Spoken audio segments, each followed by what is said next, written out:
تو اسے اللہ کی عطا ہی سمجھنا چاہیے. کچھ لوگوں کے پاس علم ہوتا ہے پر علم نافع نہیں ہوتا، وہ ٹامک ٹونجا مارتے رہتے ہیں ساری زندگی. علم کو اللہ کی عطا سمجھیں، اپنی عقل پر اپنے شعور پر زیادہ بھروسہ نہ سمجھیں، نظر اللہ پہ رکھیں. حضرت مولا علی شیر خدا کرم اللہ تعالی وجہہ الکریم سے کسی نے پوچھا تھا بڑا عالم کون ہوتا ہے؟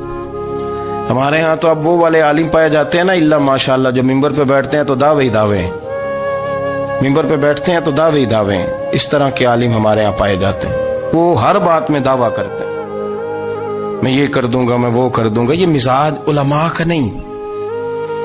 حضرت علی المرتضیٰ سے کسی نے پوچھا بڑا عالم کون ہوتا ہے؟ فرمایا بڑا عالم وہ ہوتا ہے کہ جسے مسئلے کا پتہ نہ ہو تو وہ کہہ دے مجھے نہیں پتا، میں پتہ کر کے بتاؤں گا، غلط بات بیان نہ کرے. امام مالک سے کسی نے کوئی مسئلہ پوچھا تو آپ فرمانے لگے مجھے اس سوال کا جواب نہیں آتا، ہمارے بزرگ سمجھاتے کیا ہے. وہ کہنے لگا آپ اتنے بڑے امام ہیں تو اس سوال کا جواب نہیں آتا. آپ فرمانے لگے اگر مجھے ہر سوال کا جواب آتا پھر تو میں خدا ہوتا. مجھے ہر سوال کا جواب نہیں آتا، مجھے تو اتنا آتا ہے جتنا میرے رب نے مجھے عطا کر دیا ہے. اپنی نظر اللہ پہ رکھیں، نکل آئیں اس معمے سے باہر کہ میں کوئی بلا ہوں، مجھے بڑا پتا ہے، میرے پاس 6 ڈگریاں ہیں، مجھے 10 جگہ پہ تدریس کا شغف حاصل ہے، اس سے نکلیں باہر. قرآن مجید دیکھیے گا اللہ تعالیٰ نے ارادہ قدرت فرمایا کہ میں حضرت آدم کو بناؤں گا. پھر بنانے کے بعد فرمایا فرشتوں سجدہ کرو آدم کو. سب نے سجدہ کیا الا ابلیس ابا واستکبر وکان من الکافرین.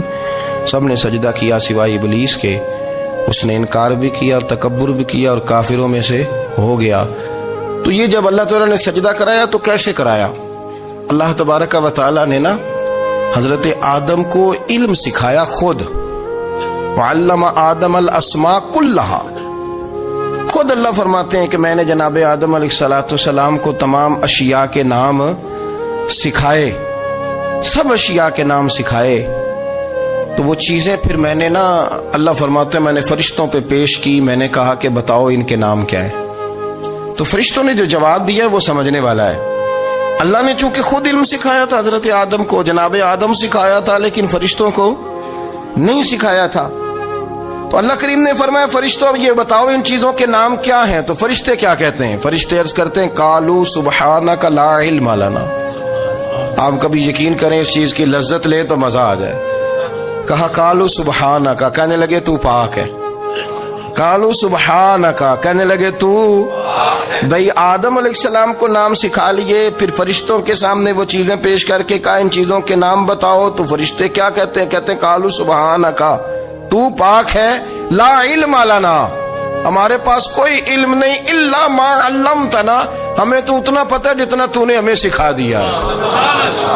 ہمیں تو اتنا پتہ ہے جتنا تو نے ہمیں، لا علم لنا، ہمارے پاس کوئی علم نہیں ہے، اتنا ہی پتہ ہے جتنا تو نے ہمیں سکھا دیا ہے، اس سے زیادہ ہمارے پاس علم. اور یہ کیوں تو نے ہمیں جتنا سکھایا اتنا پتہ ہے.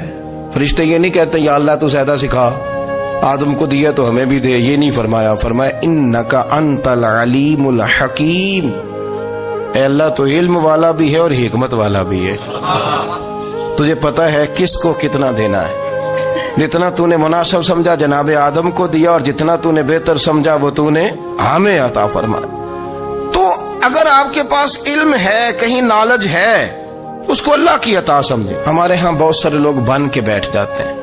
میں اکثر کہتا ہوں کہ پھر وہ دعوے کرتے ہیں میرے علاقے والے جاہل ہیں، میرے شہر والے جاہل ہیں، میرے خاندان والے پڑھے نہیں. یہ آپ کا دعویٰ ہے، یہ آپ کو خراب کر دے گا. ہم نے بہت سارے ایسے لوگ دیکھے جو بہت بڑے عالم تھے، لیکن اللہ جب لینے پہ آیا تو عقل ہی لے گیا، شعور ہی چلا گیا، حافظے ختم ہو گئے. آپ دیکھتے ہیں بڑھاپے میں کچھ لوگ ایسے ہوتے ہیں کہ جن کو یہ بھی یاد نہیں رہتا کہ میرا نام کیا ہے، میں کہاں ہوں، مجھے کدھر جانا ہے. تو اس وقت سے اللہ کی پناہ مانگیں اور اپنی نظر اپنے رب کریم کی جانب رکھیں، اللہ کی جانب اپنی نظر کو مبذول رکھیں. دوسری بات، علم کے بعد ایک چیز آتی ہے جس کا نام ہے ہدایت، جس کا نام ہے تقوی، جس کا نام ہے پرہیزگاری، جس کا نام ہے عمل، عبادت، ریاضت. یہ بھی اسی وقت ہی نصیب ہوتی ہے جب میرا رب کریم نصیب فرما دیتا ہے۔ ہم نے نا نیکی کا اپنا اپنا سٹیٹس بنا لیا ہے،